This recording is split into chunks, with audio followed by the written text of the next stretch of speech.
This might be surprising, but the Madden Curse has been around since the 90s. That's right. For over a quarter century, the controversial phenomenon has been wreaking havoc on some of the league's best players, with its first victim being arguably the most forgotten. Garrison Hearst was a complete back, who could run between the tackles, but was especially dangerous if he turned the corner, while still being more than capable in the passing game. And after a Heisman-worthy junior season at Georgia, he looked like a guaranteed star entering the '93 NFL draft. Yet injuries plagued his early years, and he looked to be falling short of his potential. But a late '90s move to the 49ers saw him finally produce like everyone knew he could. But after a career season, a gruesome ankle injury and its complications kept him off the field for over 2 years. And while his return was impressive, he couldn't recapture the form he had reached pre-injury. But Garrison Hearst gave glimpses of greatness. And maybe if you take him off that Madden cover, the greatness would have been sustained. Let's jog your memory. A Lincolnton, Georgia native, Hearst would attend local Lincoln County High School, where he'd win a state title as a freshman, then would become a star as a sophomore, forming a backfield tandem with his cousin Bernard, and helping the Red Devils to an undefeated season and another state title. By his junior season, Garrison Hearst was running through every defense that was put in front of him. But Lincoln County's run at the top came to an end after a playoff loss, with Hearst ending his season by earning all-state honors. And now going into his senior campaign, he was arguably the best running back in Georgia, and overall one of the nation's most prized recruits. And his reported sub-4.4 speed, mixed with his tough running style, were a combination any program would be happy to land.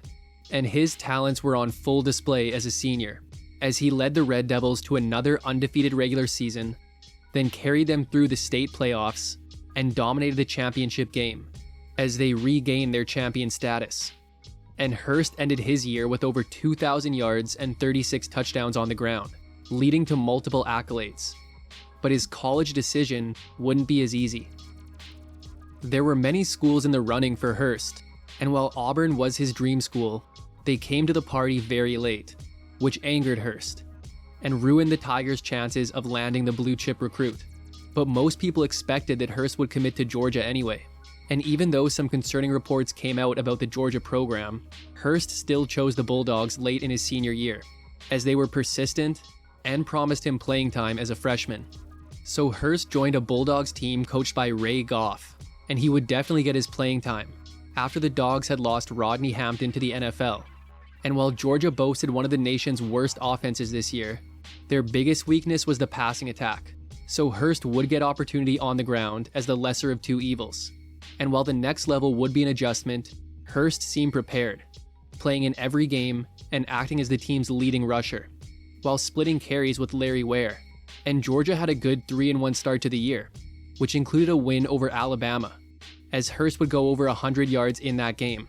But with one of the toughest remaining schedules in the nation, with 5 ranked opponents over their final 7 games, a banged-up Georgia team managed just one more win, as they finished the year at 4-7, and Hearst finished with 717 yards and 5 touchdowns on the ground, while adding 45 more yards through the air. Georgia's offense was a whole different story in '91. A sophomore Hearst would again lead the team in rushing on improved numbers, with his most impressive stat being that he averaged nearly 6.5 yards per carry. But he had a pretty good lead blocker in future NFL All-Pro Max Strong. But it also helped that they had more of a passing game, as they got an impressive year from freshman QB Eric Zier, who had great targets, in Arthur Marshall, who had missed nearly all of last year with a broken leg, and Andre Hastings, who had been recruited with Hearst. Georgia started the year with 2 convincing wins before being shut out by Alabama, but after this they won 3 straight, which included a win over number 6 Clemson. Then after another loss, Hearst had his best game as a Bulldog up to that point, in a win over Kentucky, going for over 150 yards and 2 touchdowns. Then their final 2 games of the regular season would be big wins over Auburn and Georgia Tech, as Hearst went for a then career-high 175 yards against Georgia Tech's top 10 rushing defense. And now the Dogs were 8-3, nationally ranked, and set to take on Arkansas in the Independence Bowl. And with Hearst contributing a touchdown, The Dogs ended their redemption season on a high note, and Hearst ended as a second-team All-Conference member, behind 968 rushing yards and 9 touchdowns, while adding another 177 yards on 16 receptions. But with Ware graduating, it was Hearst's backfield to lead in 1992, and he was unstoppable. So all of Georgia's heavy hitters on offense were back, with no one hitting heavier than Hearst. And although he now had another future NFL star backing him up in sophomore transfer Terrell Davis, Hearst was the unquestioned feature back on one of the best offenses in the nation. And with Georgia possessing an even better defense, it was a recipe for success, and Garrison Hearst was one of the most important ingredients. The 1992 college football season was nothing short of dominant for Garrison Hearst. Leading the Georgia rushing attack, Bulldogs faithful hadn't seen a running back produce like Hearst since Herschel Walker a decade earlier. Hearst started the season strong in a win over South Carolina. Then, although they lost to Tennessee the following week, he went for 3 touchdowns. But then the Bulldogs got on a roll, and Hearst was a machine, adding to his case for the Heisman with each week, while finding the end zone at will.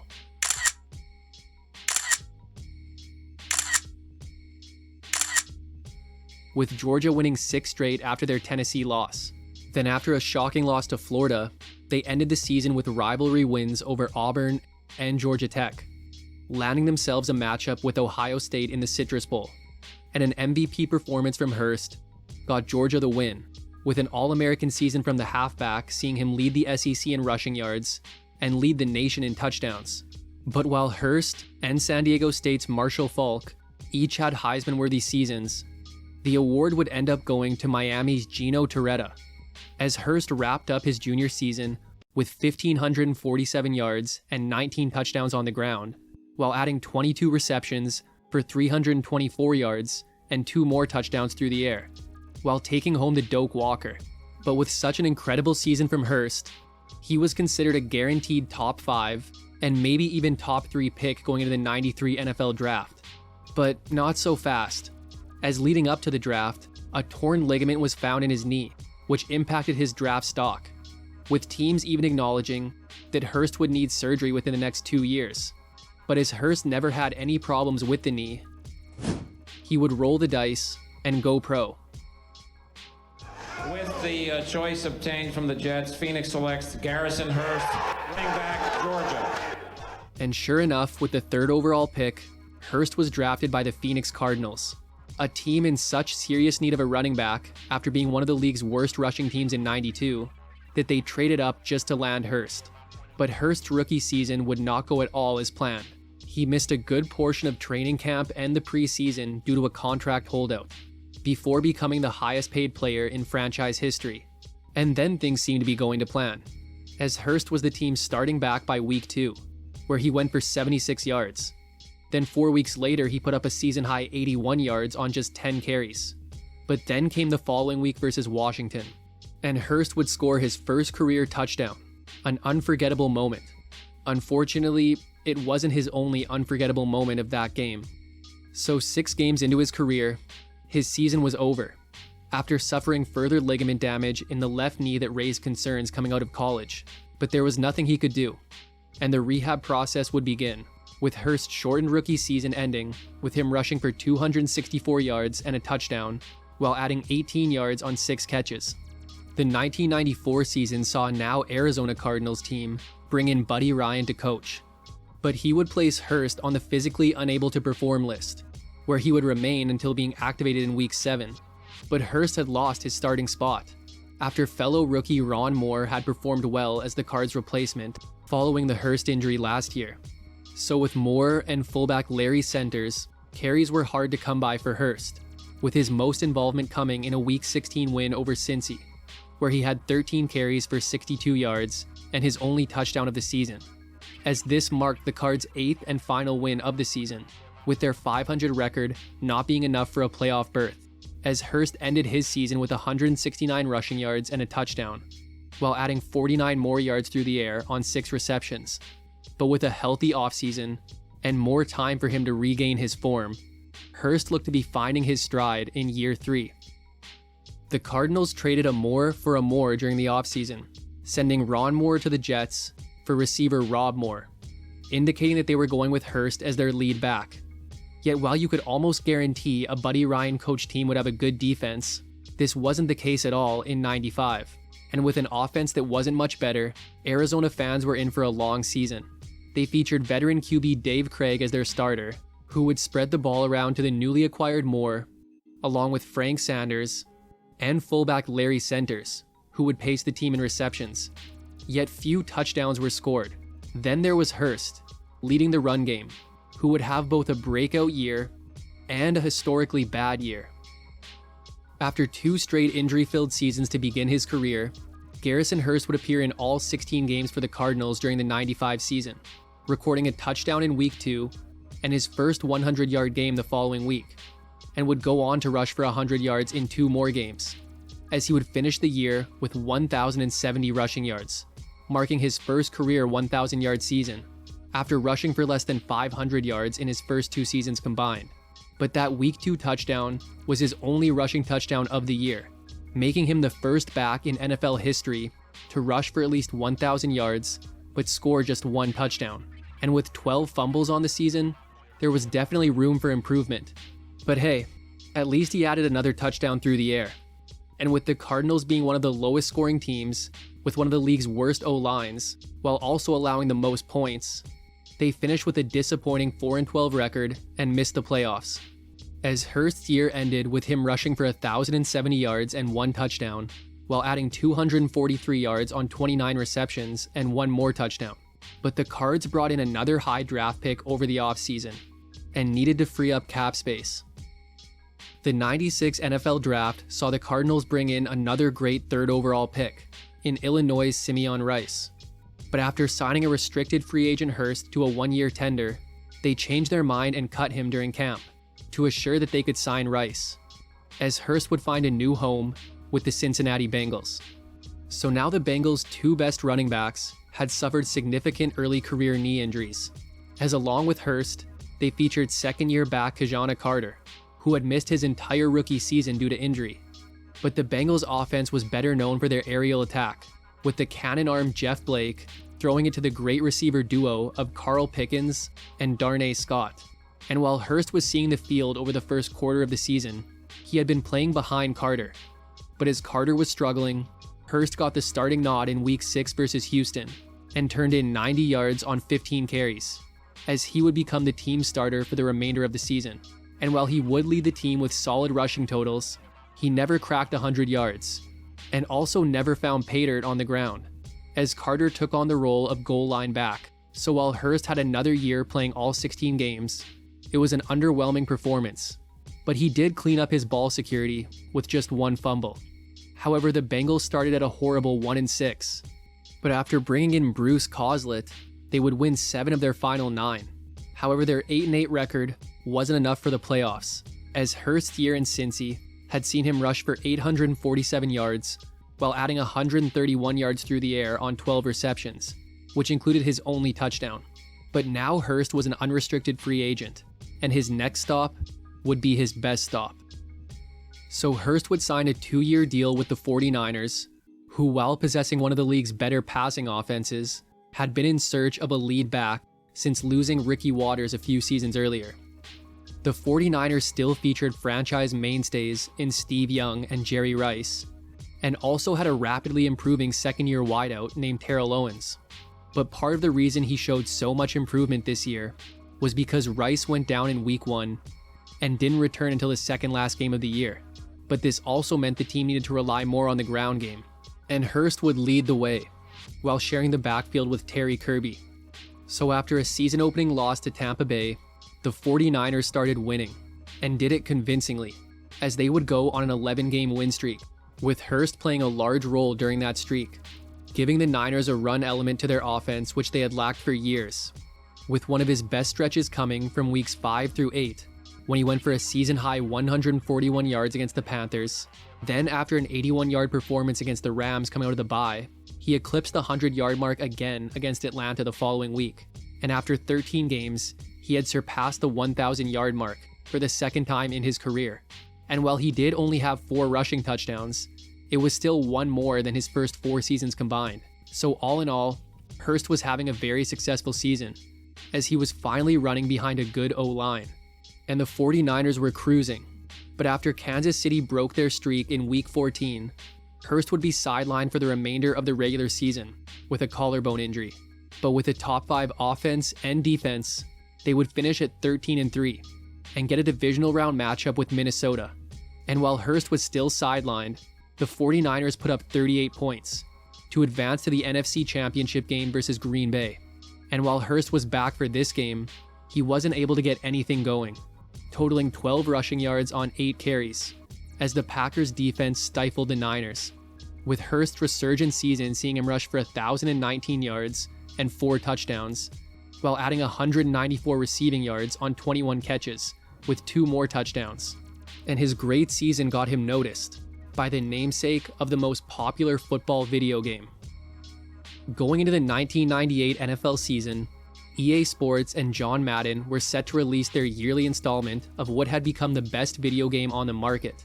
And while most people will remember John Madden on the cover, as he usually was, the PAL version, which was released in Europe, featured Garrison Hearst on the cover. But while his presence as the cover athlete has become largely forgotten, it was only years later that him appearing on the cover would gain new relevance. But throughout the 1998 NFL season, Hearst proved more than worthy of gracing the cover. The Niners had high hopes this year, with Rice returning from injury and putting together another All-Pro season, alongside Terrell Owens, as the trio of Steve Young, along with Rice and Owens, were dominant.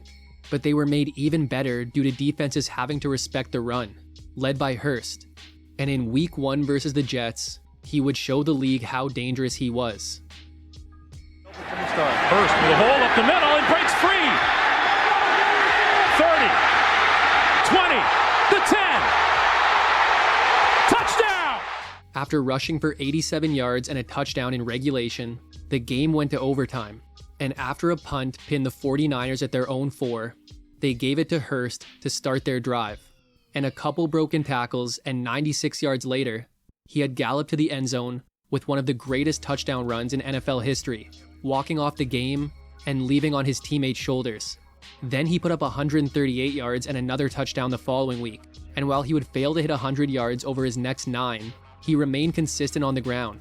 And come a Week 13 game versus the Giants, Garrison Hearst kicked off the greatest stretch of his career, beginning with 166 yards versus New York, then 139 yards versus Carolina, followed by a career high and then franchise record 198 yards in a win over Detroit, as he had scored touchdowns in each of these games.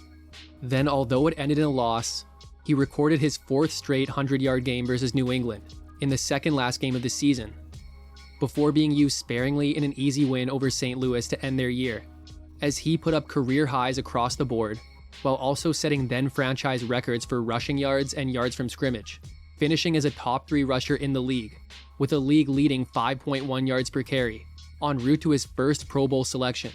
And he would get his revenge versus the Packers in the wild card, going for 128 yards on the ground and adding 15 yards through the air, as a legendary catch pushed the Niners through to a divisional round matchup with Atlanta. But then came the game's first play. What looked like a routine run led to Hearst rolling awkwardly on his ankle, as it was clear he was in significant pain, and he would have to leave the game. And without Hearst, the Niners would fall to the Falcons, with Hearst's incredible season seeing him rush for 1,570 yards and 7 touchdowns, while adding 39 receptions for 535 yards and 2 more touchdowns. And while even under the best circumstances, it was going to be a long road to recovery for Hearst, he would not experience the best circumstances. So Hearst had broken his left fibula and torn ligaments in his ankle, which no matter what, would have a very long recovery time. But he had come back from serious injury before, so he was prepared.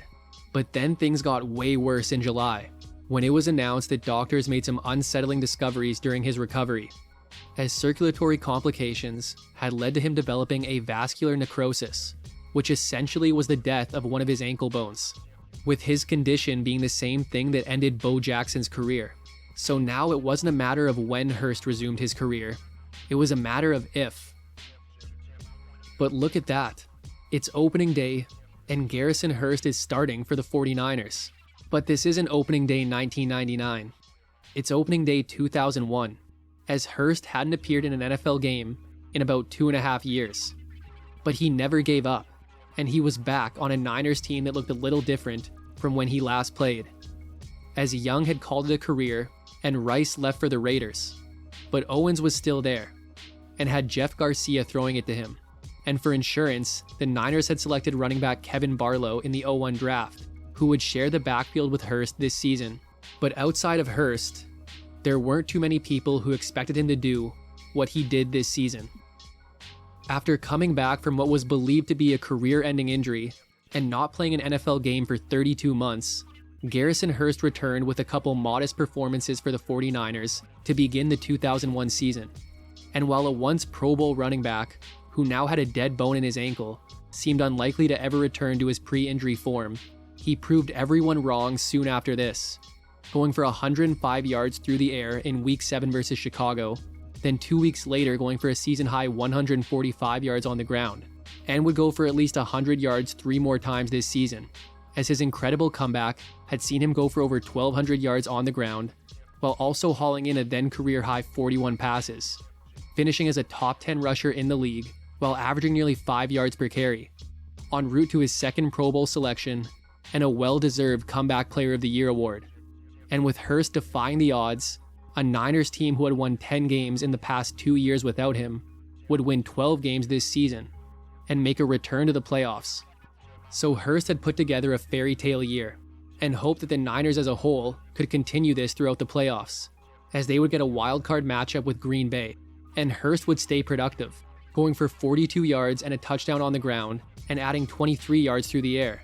But a great fourth quarter from the Packers would be too much, as San Fran's season came to an end, with Hearst's feel-good year seeing him rush for 1,206 yards and 4 touchdowns, while adding 41 receptions for 347 yards and another touchdown. So while Hearst's production had been incredible, there was still concern about how sustainable it would be. And injury or not, he was now 31 with a lot of wear and tear on his body. So while he remained a starter for the 02 season, Barlow was used a lot more, in hopes of prolonging Hearst's career, as the two would combine for over 1,600 yards, with Hearst punching in a career-high 8 touchdowns on the ground. And while Hearst's days as a workhorse looked to be over, he still had some solid performances, with none being better than a Week 13 win over Seattle, when he went for a season-high 124 rush yards and a career-high 3 touchdowns. And although the Niners had struggled over the second half of the year, a 7-2 start to the season had put them far enough ahead that their 10-6 finish was enough for the playoffs, as they were set to take on the Giants in the wild card, with the Niners almost exclusively going with the pass, as Hearst had 18 yards from scrimmage. But San Francisco would win a nail-biter to advance to a divisional round matchup with Tampa Bay, and while Hearst would turn in a respectable 84 yards from scrimmage, he was the Niners' best offensive producer, and with Tampa's D forcing 5 turnovers, they won easily to end San Francisco's season, with Hearst's year wrapping up with him rushing for 972 yards and 8 touchdowns, while adding 48 receptions for 317 yards and another touchdown. The 49ers had a new coach in Dennis Erickson going into the 03 season, but Hearst remained as their starting back, as he and Barlow were a solid backfield combo, with the younger Barlow allowing Hearst to age gracefully. And while he wasn't putting up crazy numbers this year, he was still consistent, with just 2 games below 50 yards rushing over his first 11.